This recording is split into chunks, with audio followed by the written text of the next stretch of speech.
Assalamualaikum warahmatullahi wabarakatuh. Nama saya Naur Ainia dengan NIM 215211257 dari kelas 1G.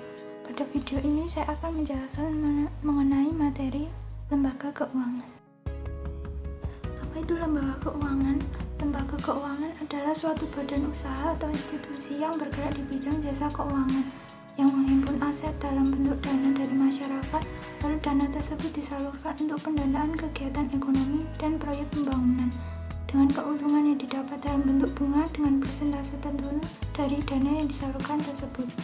Fungsi utama dari lembaga keuangan ini adalah untuk perantara keuangan antara surplus unit dan defisit unit. Peran dan manfaat lembaga keuangan. Yang pertama, pengalian aset atau aset transmutation.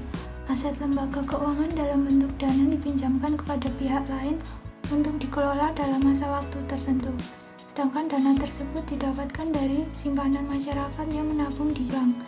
Yang kedua, realokasi pendapatan. Lembaga keuangan sebagai badan usaha yang dapat melakukan realokasi pendapatan. Dalam hal ini, lembaga keuangan berperan sebagai tempat realokasi pendapatan agar dapat digunakan di masa depan. Yang ketiga, likuiditas atau liquidity merupakan kemampuan mendapatkan uang tunai saat diperlukan, sehingga tidak akan muncul kekhawatiran ketika ketersediaan uang tunai yang beredar di masyarakat itu kurang. Yang keempat, transaksi, yaitu peranan penting dari lembaga keuangan dalam penyediaan jasa dan mempermudah transaksi moneter. Jenis-jenis atau macam-macam lembaga keuangan. Yang pertama, lembaga keuangan bank merupakan suatu lembaga intermediasi keuangan, umumnya didirikan dengan kewenangan untuk menerima simpanan uang, meminjamkan uang, dan menerbitkan promes atau yang dikenal sebagai banknot. Lembaga keuangan bank terdiri dari: yang pertama, bank sentral memiliki peranan penting untuk menjaga kestabilan perekonomian masyarakat. Bank ini dikendalikan oleh Bank Indonesia. Yang kedua, bank umum berfungsi untuk memberikan layanan jasa keuangan dan lalu lintas pembayaran, contohnya seperti Bank Mandiri, BRI, BNI. Yang ketiga, bank perkreditan rakyat merupakan badan usaha yang menerima simpanan berbentuk deposito berjangka. Contoh dari BPR adalah Bank Syariah, Bank Tanpa Dana, Bank Tradisional, Bank Supra, Bank Wijaya Mulia, Santosa. Yang kedua ada lembaga keuangan non-bank, adalah lembaga keuangan yang memberikan berbagai jasa keuangan dan menarik dana dari masyarakat secara tidak langsung atau non-depository. Beberapa contoh yang termasuk lembaga non-bank yaitu perusahaan asuransi, perusahaan leasing, perusahaan dana pensiun, reksadana, bursa efek, pegadaian, perusahaan modal ventura, dan lain-lain. Tujuan lembaga keuangan. Beberapa tujuan dari berbagai jenis lembaga keuangan yang ada yaitu: yang pertama, bank bertujuan menghimpun dana dari masyarakat dengan mengeluarkan dokumen berharga sehingga dana masyarakat lebih aman, menyalurkan kembali dana yang terhimpun tersebut untuk digunakan dalam pembiayaan di bidang ekonomi dan pembangunan, serta bank juga memberikan bantuan modal dalam bentuk kredit kepada masyarakat atau perusahaan untuk modal usaha. Yang kedua, pegadaian memberikan pinjaman kepada nasabah dengan jaminan barang atau surat berharga. Yang ketiga, koperasi memberikan jasa simpan pinjam bagi para anggotanya agar penggunaan uang lebih produktif dan anggotanya terbebas dari rentenir.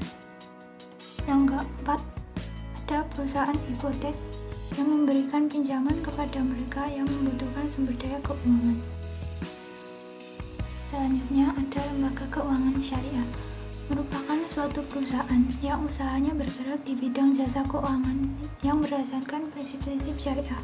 Prinsip-prinsip syariah adalah prinsip-prinsip yang menghilangkan unsur-unsur yang dilarang dalam Islam, kemudian menggantikannya dengan akad-akad tradisional Islam atau yang lazim disebut dengan prinsip syariah.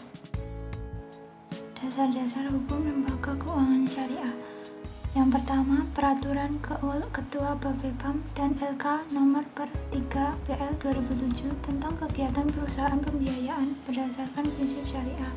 Yang kedua, Peraturan Ketua Bapepam dan LK Nomor per 4 PL 2007 tentang akad-akad yang digunakan dalam kegiatan perusahaan pembiayaan berdasarkan prinsip syariah. Yang ketiga, Keputusan Ketua Bapepam dan LK Nomor 130 PL 2006 tanggal 23 November 2006 yang dalam lampirannya memuat peraturan nomor 9/14 tentang penerbitan efek syariah. Yang keempat, Keputusan Bapepam dan LK Nomor 131 PL 2006 tentang akad-akad yang digunakan dalam penerbitan efek syariah di pasar modal. Yang kelima, 6789 ada Fatwa TSN MUI tentang pembiayaan mudharabah, pembiayaan musyarakah, reksadana syariah, pedoman umum asuransi syariah, dan obligasi syariah. Fungsi lembaga keuangan syariah menurut beberapa ahli. Menurut Muhammad Nurrianto, yang pertama, pengalihan aset. Bank dan lembaga keuangan non-bank akan memberikan pinjaman kepada pihak yang membutuhkan dana dalam jangka waktu tertentu yang telah disepakati berdasarkan prinsip-prinsip syariah. Yang kedua, transaksi. Bank dan lembaga keuangan non-bank memberikan berbagai kemudahan kepada pelaku ekonomi untuk melakukan transaksi barang dan jasa. Yang ketiga, likuiditas. Unit surplus dapat menempatkan dana yang dimiliki dalam bentuk produk-produk berupa giro, tabungan, deposito, dan sebagainya. Menurut Muhammad Zaidi Abdan, yang pertama, memberikan kemudahan sekaligus pedoman kepada anggota masyarakat menyangkut bagaimana harus bertingkah laku atau bersikap dalam menghadapi masalah-masalah yang terjadi di tengah-tengah masyarakat, terutama yang berkaitan dengan masalah perekonomian sebagai kebutuhan masyarakat yang bersangkutan. Yang kedua, memberikan rasa aman kepada masyarakat dalam bertindak untuk urusan perekonomian. Yang ketiga, memberi pegangan kepada anggota masyarakat untuk mengadakan sistem pengendalian sosial, yaitu sistem pengawasan masyarakat terhadap perilaku anggota. Yang keempat, untuk menjaga keutuhan serta kebersamaan masyarakat yang bersangkutan dalam kegiatan di bidang perekonomian. Menurut Burhanuddin S., yaitu pertama, memperlancar pertukaran produk yaitu barang dan jasa menggunakan jasa keuangan dengan disesuaikan prinsip syariah. Yang kedua, menghimpun dana dari masyarakat untuk kemudian disalurkan kembali dalam bentuk pembiayaan sesuai dengan prinsip syariah. Yang ketiga, memberikan pengetahuan ataupun informasi kepada pengguna jasa keuangan sehingga membuka peluang keuntungan sesuai dengan prinsip syariah. Yang keempat, menciptakan likuiditas sehingga dana yang disimpan dapat digunakan ketika dibutuhkan sesuai dengan prinsip syariah. Yang terakhir, lembaga keuangan memberikan jaminan hukum mengenai keamanan dana masyarakat yang dipercayakan sesuai dengan prinsip syariah. Prinsip operasional lembaga keuangan syariah. Lembaga keuangan syariah memiliki prinsip operasional yaitu berdasarkan prinsip syariah, yang berarti tiap kegiatan usahanya tidak terdapat unsur-unsur seperti yang pertama, yaitu riba, yaitu penambahan pendapatan secara tidak sah atau batil. Landasan mengenai riba terdapat dalam Al-Quran Surat An-Nisa ayat 29.